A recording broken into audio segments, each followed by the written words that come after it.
Olá, seja bem-vindo ao nosso canal Ideias Soltas. Hoje vamos falar de um tema muito interessante, porque afeta mais de 30% da população mundial. Insônia. A insônia é a dificuldade de iniciar o sono, de ter despertares frequentes ao longo da noite ou um despertar muito cedo e não voltar a dormir. A dificuldade de ter o sono compromete o dia seguinte, porque as suas atividades laborais, as suas atividades do dia a dia ficam completamente comprometidas. E o mais interessante é que a insônia não escolhe a idade. Tanto jovens, adultos ou idosos são afetados pela insônia e compromete a curto prazo no seu dia a dia, porém a longo prazo na sua função cognitiva. Então, junte-se a nós, porque hoje vamos mostrar um trecho de um conteúdo que foi gravado num canal televisivo que fomos convidados para falar sobre a insônia. Se você já teve insônia, ou conhece alguém que já teve insônia, ou que está a viver agora esta situação, junte-se, porque nós vamos partilhar ideias de como melhorar, como ter uma qualidade de sono e especificamente como ter uma higiene do sono para que tenha uma qualidade de sono e descanso perfeitos. Junte-se a nós. Obrigada pelo convite por estar aqui neste programa e bom dia aos telespectadores. Nós sabemos que o sono tem que ser tranquilo, tem que ser repousante, não é? A partir do momento em que as pessoas têm dificuldades em iniciar o sono ou a manutenção do sono ao longo da noite e que comprometa posteriormente com as suas atividades diárias, laborais, profissionais, aí estamos diante de um transtorno do sono, neste caso a insônia. Então é importante referir que não só a quantidade, mas também a qualidade do nosso sono ao longo da noite. Se estiver alterado, estamos diante de uma insônia. Certo. Mas o que seria o sono com qualidade, doutora?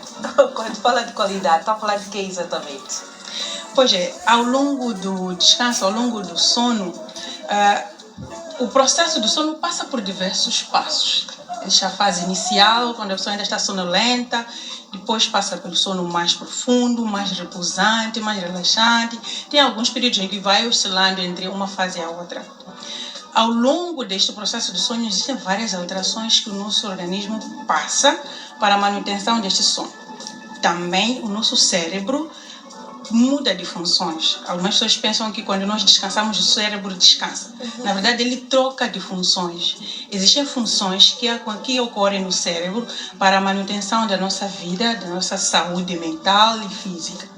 E quando este período de descanso, do sono, não é adequado, não passa por essas fases todas, estas funções ficam alteradas, ficam comprometidas. Sono, existem duas partes, vamos dividir em dois grupos, ok?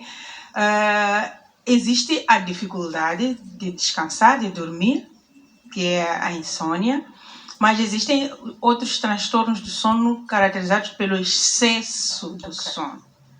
Nesse caso, digamos, hipersônia, digamos, a pessoa tem sono demais. Para fazermos uma classificação exata, de novo, é necessário que a gente converse muito bem com esta pessoa. Porque, às vezes, nós pensamos que a pessoa passa o tempo a sonecar ao longo do dia, mas supostamente descansou o suficiente ao longo da noite. É importante referir que o sono, nós avaliamos o sono não só pela quantidade do tempo que nós dormimos, sim, mas também pela qualidade do sono. Há quem vai à cama, por exemplo, às 21 horas e acorda às 5, 6 horas, mas ao longo deste período tem muitos episódios de alerta. Ou tem roncopatias, ou tem dificuldades, e nós achamos que ela dormiu o suficiente, mas não descansou. A gente que dorme 8 horas, entretanto, pode não ter tido uma boa qualidade de sono. Sim. A verdade é que as pessoas procuram pela ajuda médica porque têm dificuldade de sono. Sim. Mas o excesso de sono também é um problema. Existem alguns transtornos que são caracterizados por excesso de sono. Só conversando melhor com este paciente é que podemos identificar se realmente é excesso de sono ou é sonolência excessiva ao longo do dia, porque alguma coisa está a comprometer o sono durante a noite. Então, esta alteração nós notamos geralmente durante o dia, porque a pessoa ou fica, depois de sentada por algum período de tempo, começa a dormir, ou porque acorda e depois já volta a dormir. mas também temos que avaliar como é que foi o sono anteriormente. Dizia que não só contamos as horas do sono, mas também a qualidade deste sono. Se alguém tem algum problema respiratório que manifesta-se durante a noite, o que acontece é que esta pessoa pensa que está a dormir durante a noite, mas tem muitos períodos alerta. E aquele sono fica interrompido. Cada vez que iniciamos uma fase do sono e nós interrompemos, ou porque estamos com dificuldade de respirar, ou porque estamos com aquela tosse que é frequente quando tem alguns problemas cardíacos por aí, que comprometem o sono, nós achamos que dormimos durante toda a noite. Mas aí é que está a qualidade deste sono. Não importa se passamos toda a noite na cama, mas a qualidade não foi adequada. E, consequentemente, vai comprometer com o dia seguinte. Uma questão um pouco complexa, pois a verdade é que muita gente, estudantes, trabalhadores, passam por vários períodos em que têm que estar acordados ou a preparar-se para um exame, para os estudos. E é uma necessidade que nós temos, ok? Mas, como disse, o sono perfeito, ele passa por alguns períodos. Existe a fase inicial, depois de algumas horas é que entra no sono profundo e por aí. Se nós parcelamos o nosso sono em horas, nós chegamos a ter aquele sono repousante. Imagina que alguém durma 2 horas e depois fica acordado, vai dormir outras 2 horas por aí, porque acha que as 6 ou 8 horas de tempo vão ser parceladas assim. Não só alteramos a quantidade, mas falamos da qualidade do sono. A qualidade fica completamente comprometida. E é importante referir que, por vezes, achamos que se nós conseguimos parcelar desta forma e continuamos com o nosso dia, está tudo bem. Mas o nosso cérebro, ao longo do tempo, vai nos criar, vai passando por algumas transformações. Existem alterações, funções cerebrais que ocorrem só durante o sono tranquilo, que é um processo de filtragem, como se fosse o rim. Há um processo de filtragem que os nossos neurônios fazem, eliminar as substâncias inúteis. O que acontece é que ao longo do tempo, meses, anos de memória, são demências que ocorrem por falta de descanso suficiente. E não é só por um dia ou uma semana, mas é algo que acontece ao longo de muito tempo. Agora, se alguém tem uma necessidade, se eu tenho uma necessidade, tenho um exame daqui a 2 semanas e eu preciso ficar acordada, existem certas prioridades que temos que colocar, mas que isso não se torne um hábito de parcelar o sono desta forma. Porque nós comprometemos com a função do nosso organismo. Vou falar do cérebro, que é a parte que me é conveniente, mas de certeza que cardiovascular, respiratória, existem outras estruturas do corpo que também sofrem com a insônia. Portanto, apegando-se à ideia de que o sono tem vários níveis, não é aconselhável parcelar estas horas de sono. Não é aconselhável. Ok. Vamos avançar, Luís. Bem, mas, doutora, existem níveis de insônia que podemos saber? Existem níveis ou há de ser sempre insônia? Nós chamamos de transtornos do sono, que são a dificuldade de ter um sono de qualidade. Existem alterações com excesso de sono, que não é o nosso ponto de conversa hoje, e existem as dificuldades de sono, que é a insônia, que é a falta de sono. Então, no sono, nós avaliamos de acordo com o que o paciente vem nos queixar. Há quem diz não consegue iniciar o sono. Aí a insônia é inicial. Porém, depois de algum esforço, depois de algumas horas, consegue descansar até amanhecer. Mas já que inicia o sono, sente que geralmente desaparece, não consegue mais continuar com o sono até amanhecer. Também um outro tipo de insônia, ou digamos, dificuldade da manutenção do sono. É importante nós sabermos qual é o problema que a pessoa tem, se é de iniciar o sono ou continuar a manutenção do sono, porque a conduta também varia de acordo com esta dificuldade. Mas também é importante referir que a dificuldade do sono aparece acompanhada, ela pode camuflar outras patologias. Por mais que a gente trate o sono com medidas gerais ou terapêuticas, se nós não tratamos o que está por detrás do sono, a pessoa vai continuar com insônia. Por exemplo, a ansiedade. Se a pessoa continua com episódios de ansiedade, com transtornos de ansiedade, não vai conseguir dormir, por mais que a gente dê uma medicação para dormir. Se a pessoa tem um transtorno depressivo, tem outras patologias cardiovasculares, tem uma roncopatia, que são dificuldades de dormir porque tem alteração na sua respiração ao longo da noite. Por mais que a gente dê uma medicação para que durma, se o problema por detrás permanecer, a pessoa não vai conseguir descansar. Então, é esta abordagem múltipla que nós temos que encarar para identificar a causa principal que nos leva a esta dificuldade do sono. Existem vários estudos recentes que provam que, principalmente os nossos jovens, nós jovens adultos, a nossa qualidade de sono está comprometida, porque temos várias necessidades por cumprir, temos várias metas por alcançar e achamos que, ok, se eu posso trabalhar 8 horas no meu trabalho e depois, durante a noite, eu posso continuar para alcançar algumas metas. Sim. Pois, o que acontece é que nós achamos que as nossas metas são importantes agora, a curto prazo, mas esquecemos que para que a gente desfrute destas metas após alcançar, precisamos de ter saúde física, mental adequada, ok? Então, eu acredito que é importante que a gente tenha um equilíbrio, não é? Que além do trabalho, o nosso organismo precisa estar pronto para desfrutar do que nós queremos. E para tal temos que ter uma saúde física e mental. E o sono compromete principalmente com a nossa saúde mental. Pois existem vários fatores que influenciam na qualidade do sono. Existem fatores físicos, digamos, problemas de saúde, problemas, digamos, o stress é um dos maiores fatores que altera, transtornos como a ansiedade, a depressão, mas também os aspectos ambientais, o trabalho, as pessoas que trabalham em turnos, em algum momento têm dificuldade em descansar, porque o nosso organismo também tem o seu ritmo, o ritmo do sono e da vigília. E quando o nosso trabalho altera o nosso ciclo do sono e vigília, existe aí um pequeno impasse. Em algum momento as pessoas têm dificuldades em iniciar o sono porque passaram o dia todo a descansar e à noite tem que trabalhar. Sim. Então, é um dos fatores que o trabalho, digamos, o trabalho em turnos influencia. Mas também o fato de estarmos expostos a várias situações de estresse, de trabalho, exposição a telas, um pouco antes de descansar, compromete o início e a manutenção deste sono. Okay. Então são vários fatores desde ambientais, sociais e mesmo patológicos que comprometem o sono. Nosso organismo tem o nosso ciclo e nós, pela nossa profissão, também temos o outro ciclo.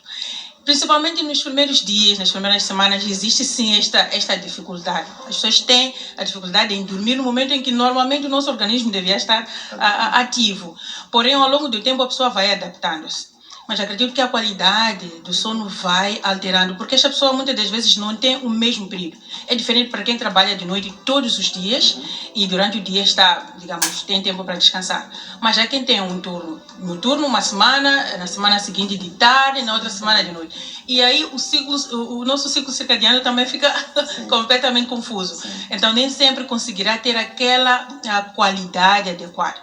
Porém, existem condições que as pessoas têm que criar para que possam descansar. Por exemplo, se trabalhou durante a noite e quer descansar, de novo, temos que manter um ambiente menos luminoso, ou fechamos as cortinas, um ambiente mais calmo para permitir que o sono... Temos que preparar as condições para que o sono também nos aproxime da melhor forma.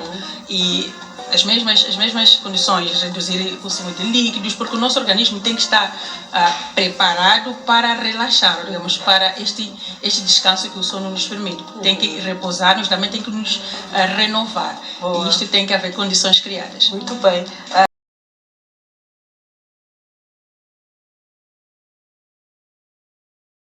Várias consequências. Primeiro é que se nós não conseguimos repousar o suficiente, nós acordamos mal dispostos. A disposição para iniciar o dia altera completamente. E o que acontece é que, para quem passou a noite acordado, ao longo do dia a pessoa vai ter necessidade de ter alguns períodos de soneca. Então vai ter uma sonolência ao longo do dia. Esta sonolência pode comprometer com a sua qualidade do trabalho, se esta pessoa tem que estar a trabalhar, vai comprometer com sua interação social. E outra coisa muito importante que é frequente é a irritabilidade. As pessoas ficam muito irritáveis quando não descansam o suficiente.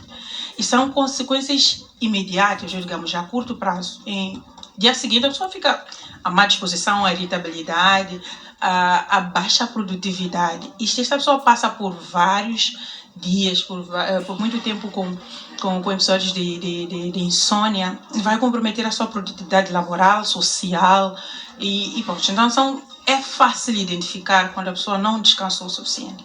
E, por exemplo, se isso acontece em crianças ou adolescentes na fase escolar, o que acontece é que essas crianças vão ter períodos de sonolência durante as aulas. Okay. A sua aprendizagem também fica comprometida, porque vai sonecar durante as aulas, não vai prestar atenção.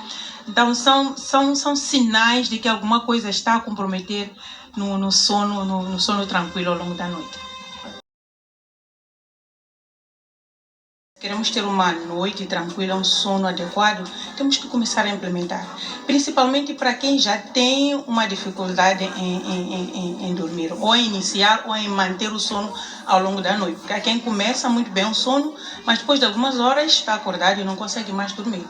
É insônia também. Então, uma das coisas, um dos hábitos que são muito importantes é reduzir a exposição a telas, pelo menos 15 a 30 minutos antes de descansar. Nós temos que estar menos expostos a telas, temos que ter um ambiente que favoreça desde a alimentação, temos que evitar alimentos pesados, 1 ou 2 horas antes da hora em que nós vamos descansar, porque vai comprometer com a qualidade do nosso sono. Evitar tomar muitos líquidos na alta noite, evitar o consumo de álcool antes de dormir ou horas antes de dormir. Mas também existem técnicas que nos ajudam a melhorar ainda mais o nosso sono, que é reduzir a exposição não só a telas, mas também a sons altos. E podemos também auxiliar outras medidas, como a respiração profunda, a meditação. São hábitos que cada um vai adotando, mas que favorecem para que o sono desenvolva de melhor forma. Muito bem. Mas, doutora Helena, a insônia pode ser considerada um sintoma de doença? Sim. A insônia é um transtorno do sono, por si, já é um transtorno do sono, mas também pode ser um sintoma de um outro transtorno, de uma outra patologia. Por exemplo, existem outros sintomas. Existem transtornos do sono associados a roncopatias, que nós chamamos de roncar, mas que estão associados também a doenças cerebrovasculares ou cardiovasculares. Então, o sono pode ser um transtorno, mas também um sintoma de que há uma outra patologia envolvida. Também existem patologias psiquiátricas que manifestam-se com a insônia. A pessoa não consegue dormir porque está com algum transtorno psiquiátrico, psicológico. Então, é um sintoma, sim, de uma outra patologia. Muito bem.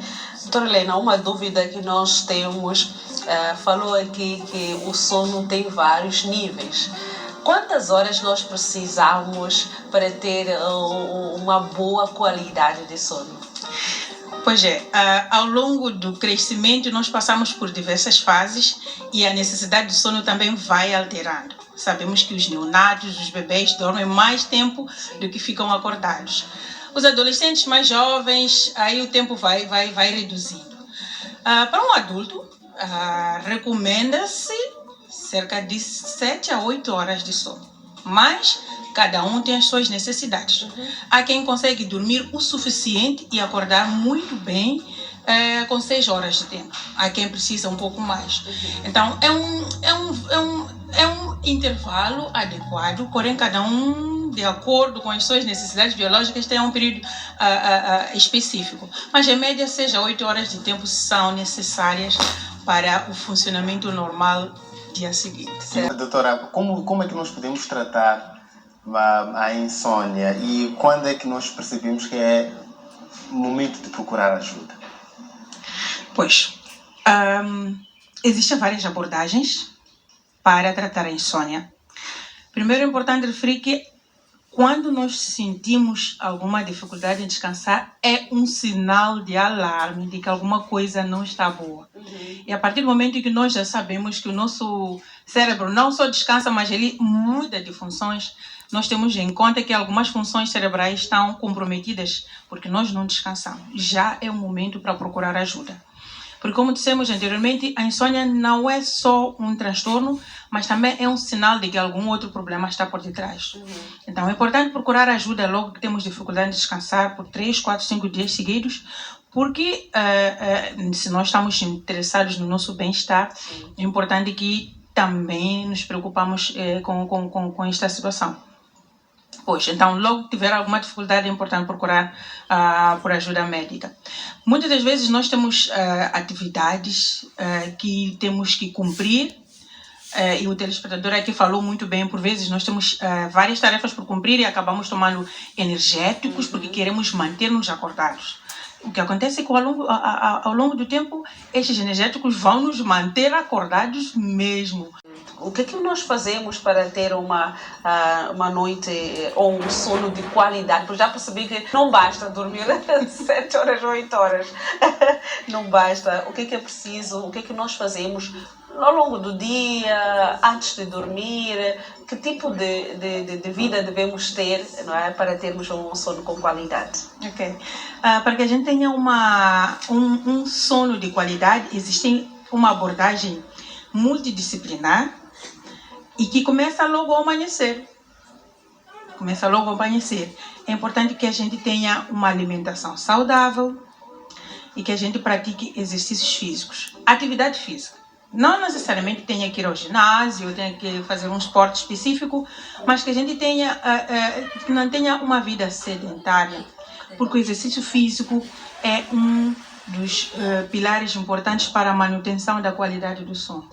Okay?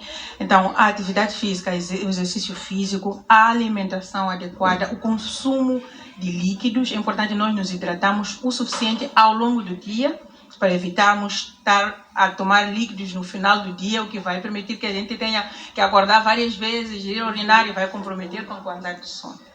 Ao final do dia, nós temos que ter uma alimentação menos pesada, de preferência 2 horas antes de ir à cama. Nós temos que jantar um pouco mais cedo. E quando nós vamos jantar, temos que selecionar muito bem os alimentos que nós vamos comer. Não vamos comer uma feijoada, uma chiguinha de cacana no jantar. É comida deliciosa, mas para o jantar temos que avaliar muito bem. Em suma, pequenas mudanças no seu dia a dia fazem uma grande diferença na qualidade do sono que você tem ao descansar. Espero que tenha gostado deste conteúdo e se gostou, deixa o seu like. Se ainda não está inscrito neste canal, inscreva-se aqui abaixo, ative o sino para que seja notificado quando lançarmos mais vídeos neste nosso canal. E acima de tudo, se conhece alguém que tenha passado ou que esteja a passar pela insônia, compartilhe este vídeo para que possa ajudá-la a ter uma qualidade de sono adequada. Obrigada por estar aqui e nos vemos no próximo vídeo.